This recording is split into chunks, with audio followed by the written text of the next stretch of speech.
I think fans, have to realise that the support here has helped England teams for a long period of time. They've always been supportive of England, even when we went through tough times against, obviously, the opposition like Australia back in the 80s into the 90s. But some of the best cricket that we've played here, I've been involved with, is down to what they create. So the atmosphere that they create, the experience that they have in a day. Obviously, they want to see England do well. Of course they do, as an England fan. But I think also, the rivalry between the different teams, it's banter, and I think that's what it's. They have good days. You see all the flags, and as an England player, when you're standing in this cauldron, as we call it, it's great, and it just gives you that inspiration sometimes. If you're bowling against Alan Border or Steve Waugh or Sachin Tendulkar, Mohammad Azharuddin, whoever you're bowling against, sometimes the crowd can just help you. And so that's important, and for all England fans out there who listen to this, keep supporting England, because you do make the difference, and you do help the England side just get that extra 1% that all teams want. There's a bit of change in the Ashes this year. Usually predominantly Lord's Swimmers kicks it off, and which visitors tend to do pretty well there. They've come here. Australia are going to get a bit of stick, obviously. Warner might take the first ball. It's going to be a real good atmosphere, and that's going to be an unbelievable Test series.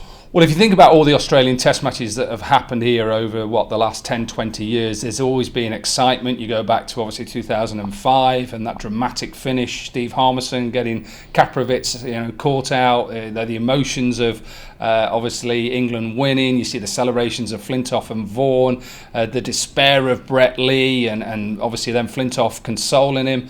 You see the Glenn McGrath twisting his ankle, Ponting with the toss. There's so many different things you can remember here. Day-night Test cricket here as well, not against Australia, of course, but against the West Indies. I think it's a great start for England in an Ashes to play here. England's record, over the last few Ashes has been, very positive. And whatever happens in the World Cup, people will put that to one side. Whatever, if England make it, if they don't make it, if Australia win, it'll be day one, that Edgbaston first morning. The toss goes up at 10:30.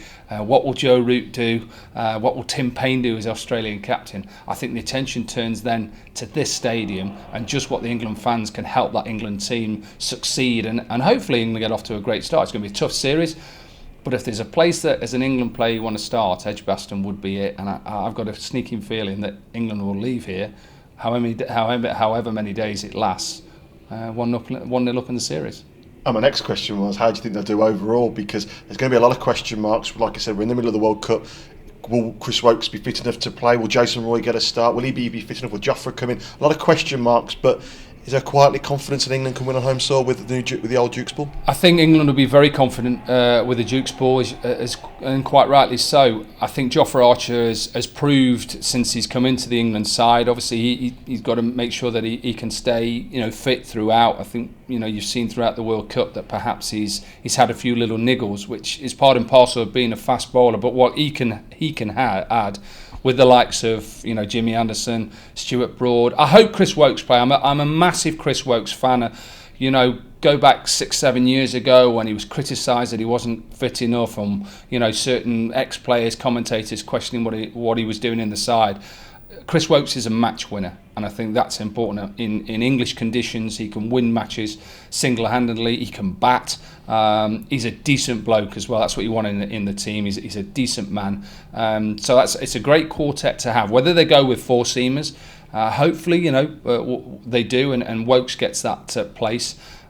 Jason Roy will play. It's simple. England have struggled with opening batsmen since obviously Alistair Cook and even Andrew Strauss since their retirement to get a regular two. So I see the Surrey pair opening. Roy, even though he hasn't opened in 4-day cricket for a while, when you look at him and Burns, three will be the big subject. Who bats three for England? Could Johnny Bairstow move up? Would they go with a Vince? Would they perhaps try and add another all-rounder? I think that's been the problem with England. They've perhaps played too many all-rounders. But England have got a very good team, even though whatever happens in the World Cup that perhaps they've underachieved, or we'll wait and see whether they've underachieved. I still feel that England are going to be a strong team to beat. Australia are going to be a good side. We've seen that, but I just think that the crowd here can just help them go 1-0 up. And I reiterate, all England fans out there, wherever you are, wherever you're watching this video clip, support England, because you could just make the difference.